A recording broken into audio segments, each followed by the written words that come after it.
Bismillahirrahmanirrahim. Assalamualaikum warahmatullahi wabarakatuh. Innal hamdalillah nahmaduhu wa nasta'inuhu wa nastaghfiruhu wa na'udzu billahi min shururi anfusina wa min sayyiati a'malina. May yahdihillahu fala mudilla lahu wa may yudlil fala hadiya lahu. Asyhadu an la ilaha illallah wahdahu la syarika lahu wa asyhadu anna Muhammadan 'abduhu wa rasuluh. Allahumma salli wa sallim wa barik ala nabiyyina Muhammad wa ala alihi wa sahbihi ajma'in. Allah ta'ala fil Qur'anil Karim, a'udzu billahi minasyaitonir rajim. Bismillahirrahmanirrahim. Qul huwallahu ahad, Allahus samad, lam yalid wa lam yulad wa lam yakul lahu kufuwan ahad. Shadaqallahul azim. Jamaah salat subuh yang dirahmati dan dicintai Allah Subhanahu wa taala. Alhamdulillahirabbil alamin. Kita bersyukur kepada Allah Subhanahu wa taala atas nikmat dan karunia yang Allah curahkan kepada kita selama waktu siang dan malam. Alhamdulillah pada pagi hari ini kita bisa kembali berjumpa pada program khas kajian Ahad Subuh Masjid At-Taqwa Universitas Muhammadiyah Jakarta. Mudah-mudahan segala amal dan ibadah yang kita lakukan diterima di sisi Allah Subhanahu wa taala. Amin ya rabbal alamin. Alhamdulillah pada kesempatan subuh hari ini kita memasuki pekan yang pertama di bulan Juli 2026. Insyaallah pada episode kali ini kita akan membahas tentang konsep tauhid, konsep tauhid yaitu makna tauhid sosial. Ini menjadi sebuah tema yang sangat penting bagi kita, Bapak Ibu yang dirahmati Allah Subhanahu wa taala. Oleh karena itu, pada kesempatan khas kali ini saya memberikan ucapan terima kasih kepada seluruh DKM Masjid At-Taqwa. Di sini juga ada yang Dr. Ivan beserta teman-teman remaja masjid, takmir masjid, para jemaah yang telah setia dan istiqomah selalu berjamaah di Masjid At-Taqwa Universitas Muhammadiyah Jakarta ini. Mudah-mudahan kehadiran kita Bapak Ibu pada subuh hari ini mendapatkan berkah dari Allah Subhanahu wa taala. Bapak Ibu yang dirahmati Allah Subhanahu wa taala. Jadi pada kesempatan hari ini bagaimana konsep atau makna tauhid sosial dalam kehidupan kita. Bukan hanya kita perlu memperdalam tauhid kita kepada Allah Subhanahu wa taala, tetapi juga tauhid kita harus berdampak terhadap sosial kita. Makanya dalam Al-Qur'an itu ada dua dimensi yang harus kita penuhi. Yang pertama adalah hablum minallah, yaitu adalah mentauhidkan Allah Subhanahu wa taala, mengabdi kepada Allah Subhanahu wa taala, yakin dan percaya kepada Allah Subhanahu wa taala. Yang kedua apa? Yaitu adalah hablum minan nas. Bagaimana kita sebagai manusia dapat memperbaiki hubungan kita sesama manusia. Maka jemaah yang dirahmati Allah Subhanahu wa taala, dasar utama dalam Islam itu adalah keyakinan kita kepada Allah Subhanahu wa taala. Maka tauhid yang pertama yang harus kita tanamkan dalam diri kita adalah yakin kepada Allah Subhanahu wa taala. Karena makna tauhid itu adalah mengesahkan Allah Subhanahu wa taala, yakin dan percaya bahwa satu-satunya Tuhan adalah Allah Subhanahu wa taala. Kita percaya bahwa Allah yang memberikan kita kehidupan, kita yakin bahwa Allah yang memberikan kita rezeki, kita yakin bahwa Allah Subhanahu wa taala yang memberikan segala macam kebutuhan kita di dunia ini. Dan termasuk juga kita yakin dan percaya bahwa subuh hari ini kita bisa bangun dan bangkit kembali dari tidur kita masing-masing itu semuanya adalah karena berkat dari Allah Subhanahu wa taala. Maka daripada itulah kita perlu bersaksi Bapak Ibu yang dirahmati Allah. Apa saksinya? Maka ada syahadat namanya. Syahadatain. Jadi tauhid itu adalah bagaimana kita bersaksi ya bahwasanya tidak ada Tuhan melainkan Allah Subhanahu wa taala. Asyhadu an la ilaha illallah wa asyhadu anna Muhammadar Rasulullah. Bahwasanya ya aku bersaksi tidak ada Tuhan selain Allah Subhanahu wa taala dan aku bersaksi bahwa Muhammad adalah utusan Allah Subhanahu wa taala. Maka ini menjadi penting jemaah yang dirahmati Allah Subhanahu wa taala. Yang pertama berarti bahwa kita meyakini Allah Subhanahu wa taala tidak ada Tuhan yang berhak disembah, tidak ada Tuhan yang berhak tempat kita meminta pertolongan. Makanya di dalam Al-Qur'an itu kita meminta pertolongan kepada siapa? Yaitu adalah kepada Allah Subhanahu wa taala. Setiap waktu ya di setiap salat kita membaca surah Al-Fatihah, di dalamnya terkandung apa? Iyyaka na'budu wa iyyaka nasta'in. Kepada Engkaulah kami menyembah. Dan yang kedua apa lagi? Kepada Engkaulah kami meminta pertolongan. Bapak Ibu yang dirahmati Allah. Maka orang-orang yang yakin kepada Allah Subhanahu wa taala, maka tidak akan ada rasa ragu di dalam hatinya untuk tidak beribadah kepada Allah Subhanahu wa taala. Maka yang pertama sekali adalah kita ya tidak percaya kepada selain Allah, mengingkari ya kepada apa-apa selain Allah. Jadi yang hanya kita yakin hanya kepada Allah dan selain Allah kita ingkari. Artinya apa? Kita tidak percaya kepadanya. Jangan sampai keyakinan kita kepada Allah Subhanahu wa taala terkontaminasi dengan segala keadaan dan kemungkinan atau pengaruh-pengaruh dari manusia. Ini yang pertama. Yang kedua apa? Itu jemaah yang dirahmati Allah Subhanahu wa taala, bahwa kita beriman kepada Allah dan kita tidak percaya kepada syaitan ya, kepada hal-hal yang mempengaruhi keyakinan kita, kepada tagut ya, kepada iblis, kepada dukun, kepada tukang ramal dan lain sebagainya. Karena itu semua dapat menghancurkan ya dan bahkan bisa membatalkan daripada keimanan kita kepada Allah Subhanahu wa taala.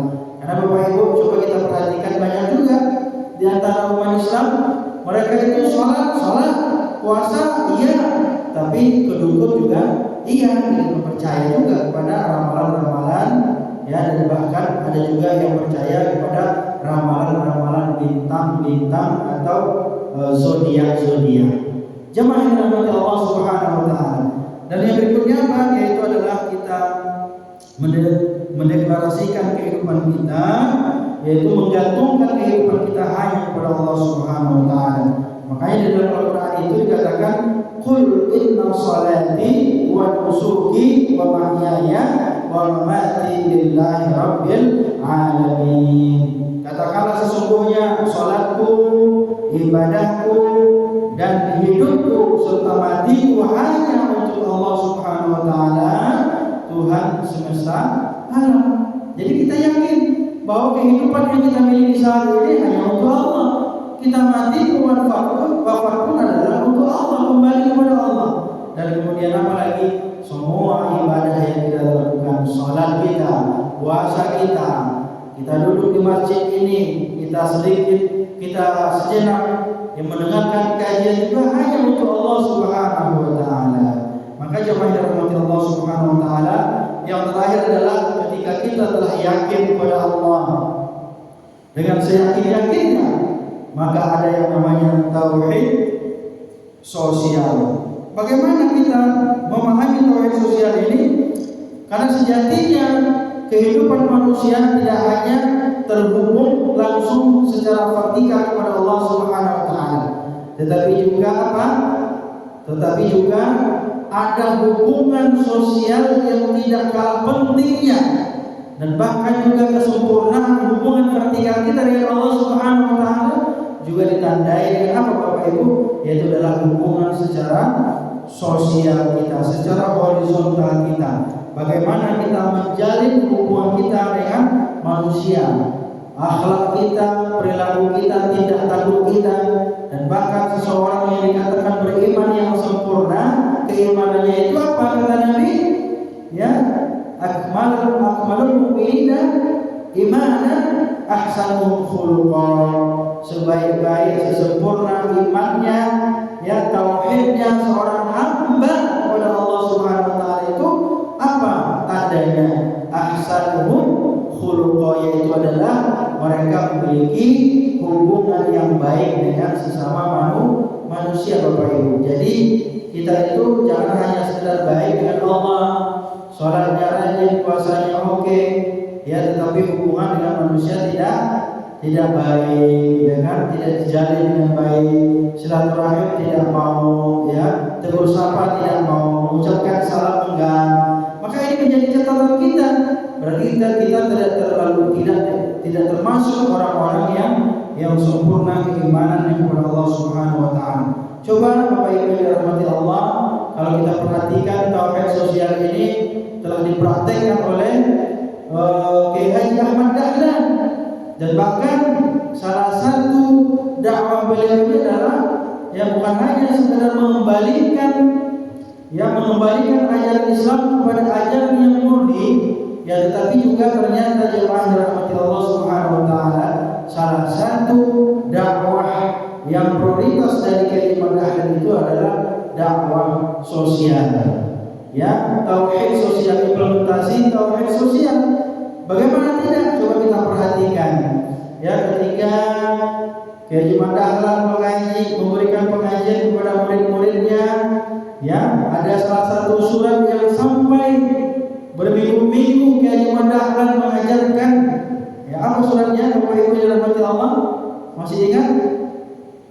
Al-Ma'un, surah Al-Ma'un.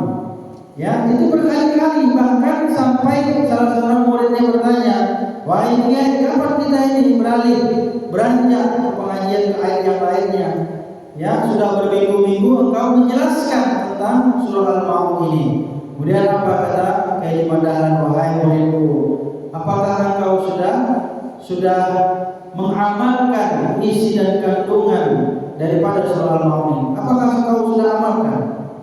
Kemudian kata murid-muridnya, "Ya bagaimana? Salah satunya bagaimana?" Pertanyaannya, bagaimana cara mengamalkan dari surah Al-Ma'un ini? Salah satunya adalah implementasinya, bagaimana pengamalan tauhid sosialnya. Itu adalah diantaranya apa? Coba kita perhatikan di dalam surah Al-Ma'un itu, ya, apa itu? Bahwasanya di situ ditanya, ya, siapa orang yang mendustakan agama?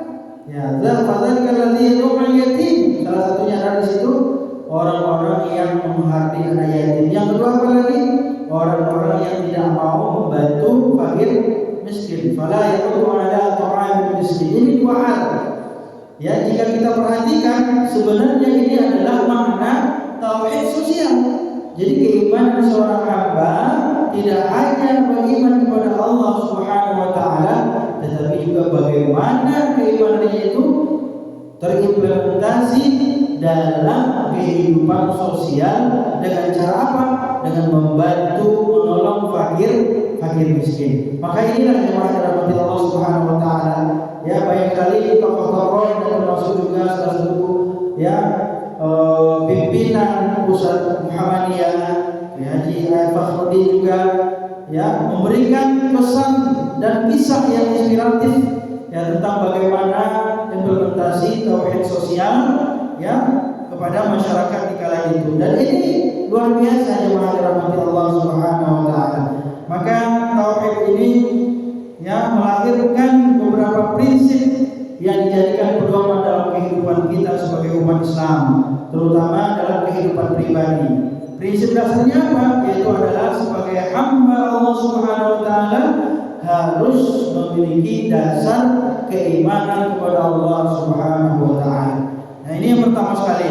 Maka keimanan itu tidak hanya yakin dan percaya kepada Allah, tetapi juga kita beribadah kepada Allah Subhanahu wa taala. Mungkin banyak di antara kita umat Islam dan bahkan juga kita mayoritas umat Islam, ya. Tapi berapa persen lah di antara kita umat Islam ini yang dapat melaksanakan ya syariat Islam, perintah Allah Subhanahu wa taala. Contohnya saja misalnya ya melaksanakan ibadah sholat gitu ya, masih berat bagi kita. Ya, masih banyak di antara kita umat Islam yang melalaikan ibadah sholat. Berarti tauhidnya, keyakinannya masih lemah kepada Allah Subhanahu wa taala. Yang kedua apa? Yaitu adalah kedua di samping kita sebagai hamba Allah Subhanahu wa taala memiliki tauhid, yang memiliki tauhid kepada Allah sebagai dasar kehidupan kita. Yang kedua adalah bagaimana kita melaksanakan seluruh ajaran-ajaran Islam di dalam kehidupan kita. Bapak Ibu, nilai-nilai Islam itu bukan hanya ada di dalam masjid, Bapak Ibu. Bapak, kita ini kadang-kadang memahami Islam itu hanya di masjid. Kalau di masjid itu kita soleh, ya, baik, rajin sholatnya, ibadahnya, ngajinya. Padahal sebenarnya nilai-nilai Islam itu harus kita munculkan di dalam keluarga kita, di rumah tangga kita, dan termasuk juga bagaimana kita bermasyarakat, ya, bermuamalah dengan tetangga-tetangga kita, dan termasuk juga bagaimana ya kita bermuamalah dengan saudara-saudara kita dan juga orang-orang yang bekerja dengan kita. Maka ini adalah tauhid sosial. Jadi mengimplementasikan nilai-nilai ketuhanan dalam segala kehidupan kita. Apakah itu kehidupan pribadi, ya, kehidupan berkeluarga, bertetangga, dan bahkan dalam kehidupan berbangsa dan bernegara. Jemaah yang dirahmati Allah Subhanahu wa taala, maka apabila kita lihat nilai-nilai tauhid sosial ini juga, Rasulullah Shallallahu alaihi wasallam telah begitu jelas memberikan contoh kepada kita bahwasanya beliau adalah orang yang telah berhasil memberikan contoh yang baik, ya, bagi masyarakatnya, bagi umat yang dia cintai. Bagaimana Rasulullah SAW memperlakukan umat Islam, dan bahkan bukan hanya umat Islam, dia juga berlaku baik terhadap orang-orang di luar Islam. Maka ini adalah merupakan bagian yang terpenting yang harus kita catat dalam kehidupan kita, agar kita dapat mengimplementasikan, melaksanakan dalam kehidupan kita. Jangan sampai kita termasuk orang-orang yang merugi di hadapan Allah Subhanahu wa taala. Maka pada kesempatan sore hari ini yang terakhir adalah mari kita jalin persaudaraan di antara kita. Ya, karena sesungguhnya apa? Al-muslim akhul muslim. Nah, inilah yang dipraktekkan oleh baginda Rasulullah SAW. Yang ketika beliau ada di kota Madinah, antara muhajirin dan ansar, orang Islam dengan Islam yang lainnya itu akhul bersaudara. Nah, ini sangat penting Bapak Ibu dan rahmati Allah Subhanahu wa taala. Orang yang telah mencapai level tauhidnya, ya, ma'rifatnya kepada Allah Subhanahu wa taala, level yang tertinggi, maka mereka akan dapat yang mengimplementasikan nilai-nilai tauhid dalam kehidupannya, dalam kehidupan tatanan sosialnya. Salah satunya apa? Kalau seseorang sudah merasakan bahwa dia beriman dan yakin kepada Allah Subhanahu wa taala, maka semua orang akan menjadi saudaranya. Kenapa? Karena Rasulullah SAW mengatakan, kalau kita saudara, tidak mungkin kita tidak mungkin kita menzalimi saudara kita.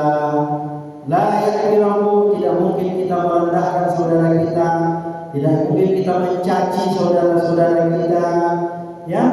Dan kemudian juga orang-orang yang kita nilai, kita anggap sebagai saudara, pasti mereka adalah orang-orang yang kita cintai. Dan ingatlah bahwasanya Rasulullah SAW mengatakan, la yu'minu ahadukum hatta yuhibba li akhihi ma yuhibbu li nafsihi. Ya, tidak beriman salah seorang di antara kita, tidak sempurna keimanan di antara kita sehingga mereka itu mencintai saudaranya sebagaimana mereka mencintai diri sendiri. Jemaah yang dirahmati Allah Subhanahu wa taala, maka tauhid sosial ini dapat kita lihat bagaimana kita memperlakukan orang lain sebagaimana kita memperlakukan saudara-saudara kita. Umat Islam adalah saudara kita. Maka daripada itu mari kita bersama-sama ciptakan perdamaian kehidupan ini. Ya, sebagai makhluk sosial kita butuh kepada manusia.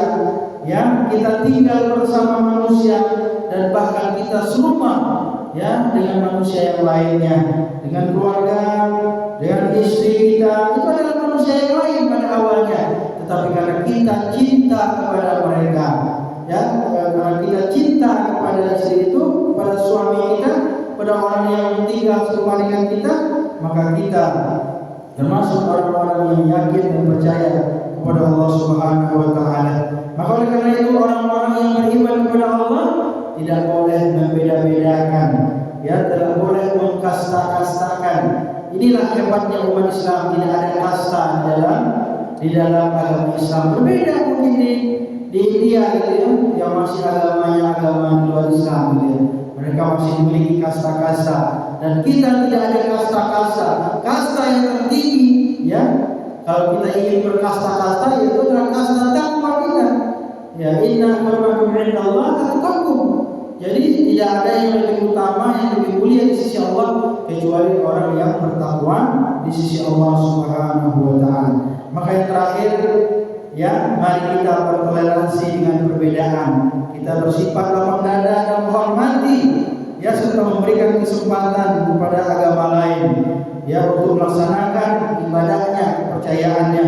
Sebagai umat Islam kita diperintahkan Allah Subhanahu wa taala untuk menghormati orang lain yang berbeda keyakinannya dan agamanya dengan kita.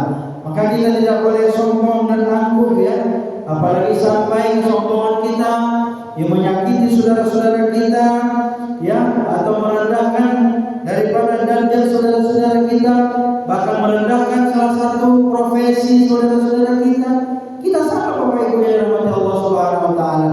Mau dia presiden, menteri, ya, walaupun dia mungkin dosen, guru, ya, atau mungkin pekerja dan bahkan mungkin tukang ojek, ojol, dan bahkan mungkin tukang pemulung, gitu ya. Semua kita sama di hadapan Allah Subhanahu wa taala. Hakikatnya yang membedakan kita adalah yaitu adalah iman kita dan takwa kita di sisi Allah Subhanahu wa taala. Maka mari kita jalin persaudaraan kita. Mari kita bersama-sama, ya, meningkatkan keimanan kita kepada Allah Subhanahu wa taala dengan cara apa? Mempererat ukhuwah Islamiyah kita. Insyaallah dengan kita memperkuat ukhuwah Islamiyah kita, maka kita akan mendapatkan berkah dari Allah Subhanahu wa taala. Bapak Ibu jemaah dirahmati Allah, demikian saja mungkin barangkali kajian kita, kas at-taqwa kita pada episode kali ini, yaitu tentang tema tauhid sosial. Mudah-mudahan dapat kita implementasikan, kita laksanakan dalam kehidupan kita. Intinya tauhid sosial itu adalah bagaimana kita memperlakukan manusia, memanusiakan manusia, menghormati keberadaannya. Ya, ini menjadi catatan penting dalam makna yang sesungguhnya dari tauhid sosial ini. Demikian saja, terima kasih atas perhatiannya dan mohon maaf atas kesalahan. Kita tutup dengan baca alhamdulillah. Alhamdulillahirabbil alamin. Nasrun minallah wa fathun qarib. Wa basyiril mu'minin. Wassalamu alaikum warahmatullahi wabarakatuh. Waalaikumsalam. Mantap. Yang begini-gini bagus lah dikembangkan.